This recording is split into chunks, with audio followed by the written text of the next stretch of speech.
Perina por el Mundo, un magazine para repensar las ideas de nuestro tiempo. Bueno, ahora sí vamos a hacer la agenda nacional, Rogelio, con Vicente Massot, vamos a hablar de política, y vos sabés que el panorama semanal hoy dice una cosa que me pareció notable que la destacara, lo que ha sido la semana que pasó, aprobación de la ley de reforma judicial del Senado, ley de expropiación o proyecto de ley de expropiación para papel, prensa y Clarín, las cajas, todo el tema de la corrupción planteado por la Nata, las cajas, las bóvedas, el dinero negro, el enriquecimiento impresionante de los funcionarios. Yo sigo pensando que no hace falta hacer mucho periodismo investigativo para los funcionarios judiciales. A esta gente no le cierra las declaraciones en blanco. Hay aumentos patrimoniales que son del 700, 800%. Bueno, eso es clara muestra de la impunidad. Bueno, ¿no? Porque si vos escribís y mandás a la justicia algo que no te cierra, que no es inconsistencia, porque creés que está más allá de la justicia. Exactamente, es así, pero digamos, no hay actividades lícitas que den esa rentabilidad, y menos cuando uno es funcionario público y se supone que no está atendiendo sus negocios, sino que está atendiendo la cosa pública, ¿no? Bueno, el programa de la Nata el domingo hasta el jardinero aparece. Por eso, no, pero cuando ves el volumen que el cual sube el jardinero, el chofer, todo, decís, pero muchachos, en 10 años, ¿qué negocio da eso? Ni los casinos, ni el petróleo, lícitas ninguno, solo hay que pensar en narcotráfico, hay que pensar en venta de armas, hay que pensar en negocios muy en negro, ¿no? Bueno, Vicente, ¿cómo estamos viendo esta agitada realidad política con vos decís que la presidenta va a tambor batiente y redoblando la marcha y la velocidad, ¿no? Eso es lo que ha sucedido históricamente con el kirchnerismo, y yo te diría que sin falla de matiz. Es decir, en todas las ocasiones, que no han sido muchas, en las cuales el kirchnerismo ha sufrido tropiezos de distinta índole, pero vayamos a los dos más importantes: su derrota frente al campo y el revés que tuvo en las elecciones legislativas del 2009, no hizo otra cosa al día siguiente más que redoblar la apuesta. Ahora, en una situación distinta, en donde yo creo que no hay derrotas importantes pero aisladas. Después de todo, la derrota del campo fue una derrota aislada, venían de 5 años de victorias una tras otra. Hoy lo que sucede es que todo parece irles mal. Al mismo tiempo, la relación de fuerzas es favorable al gobierno en este sentido. Tiene el Poder Ejecutivo, tiene todavía mayorías parlamentarias y tiene una parte de la justicia, sobre todo de la justicia federal, que le responde. En ese orden de cosas, creo que la relación de fuerzas es favorable al gobierno. Ahora, tiene problemas que uno trata de imaginar, porque después de todo el análisis es eso. Lo que pasó, pasó. ¿Por qué pasó? Pero ¿qué puede pasar? Aquí tenemos unas elecciones cruciales en octubre.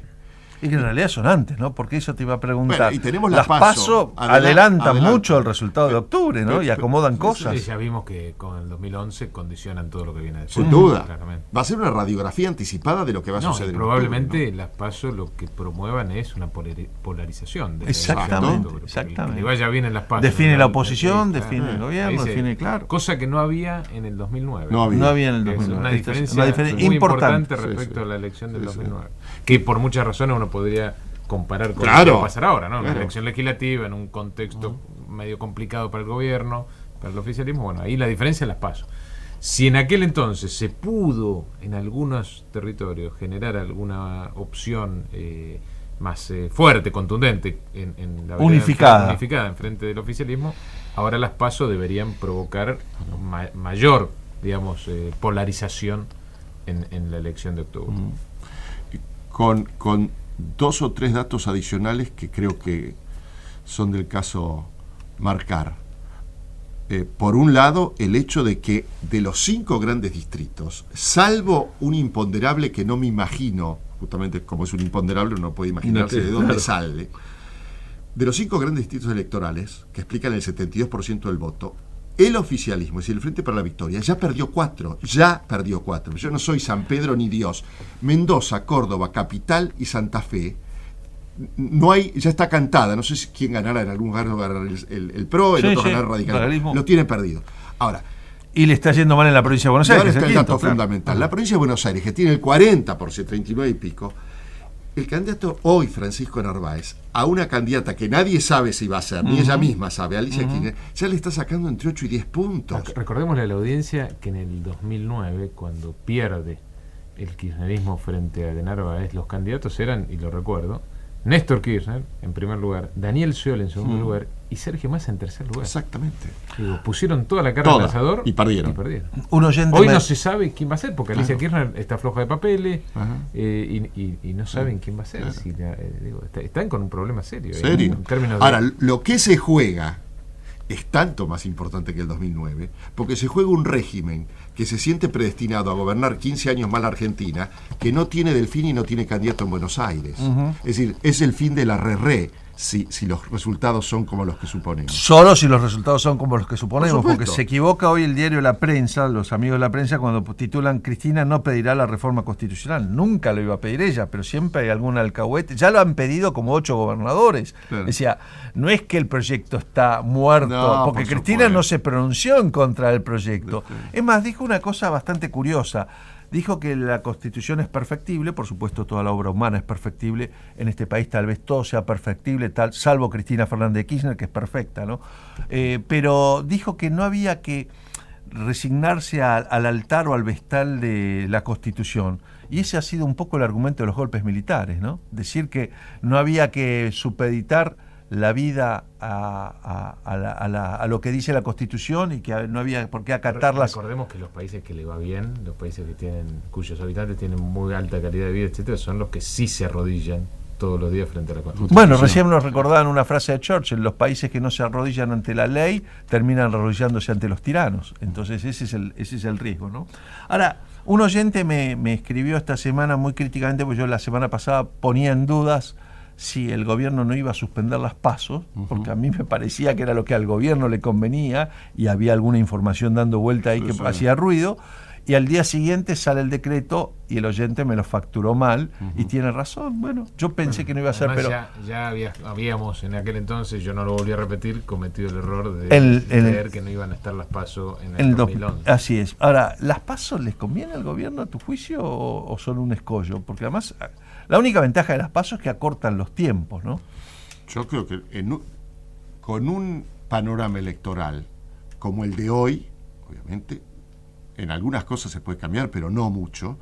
Me parece que las PASO, lejos de convenirle al gobierno, pueden ser una especie de tumba anticipada, no en términos de que se van a ir al día siguiente. Lo que quiero decir es, no va a haber, imaginémonos que en las PASO, lo que venimos diciendo en el programa, pierde en Mendoza, pierde en Córdoba, pierde en Santa Fe, pierde en Capital y pierde en Buenos Aires, sea transparente, sea una realidad, el X día de agosto. Es decir, todo se adelanta, porque acá me parece que el gran tema es, imaginemos que el escenario que venimos describiendo es el cierto.